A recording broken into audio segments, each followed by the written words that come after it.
మా తోటలో కోళ్ళను కూడా మేము పెంచుతున్నామండి.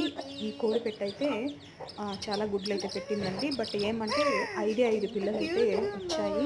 ఇంకా మిగతా ఎగ్స్ అన్నీ పాడైపోయాయి. అది ఎందుకని నాకు కూడా తెలీదు. చూస్తున్నారు కదా! ఎంత క్యూట్‌గా, ఎంత ముద్దుగా ఉన్నాయో కోడి పిల్లలైతే చాలా ముద్దుగున్నాయి. చాలా హెల్తీగా బాగున్నాయన్నమాట. ఇంకా 5 ఎగ్స్ కాదండి, మోర్ దెన్ దట్ అని చెప్పొచ్చు. ఆ ఎగ్స్ అన్నీ ఏమైపోయాయో నాకైతే తెలీదు. లోపలైతే చాలా డ్యామేజ్ అయిపోయినింది. మేము అవి పారేసాము. వీటిని చూసుకుంటున్నాం మేము. చూస్తున్నారు గదా! నాటి కోళ్ళంటే చాలా ఇష్టం చాలామందికి. చాలా పెంచుతూ ఉంటారు ఇళ్ళల్లో. ఇలా మేము గూడా పెంచుతున్నాము.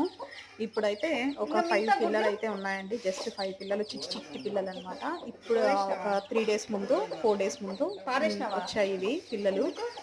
చాలా క్యూట్‌గున్నాయి. నేనైతే దీంతో చాలా వీడియోస్ అయితే చేశాను. నచ్చితే గనక లైక్ చేయండి, షేర్ చేయండి. కొత్త వాళ్ళు ఎవరైనా సబ్స్క్రైబ్.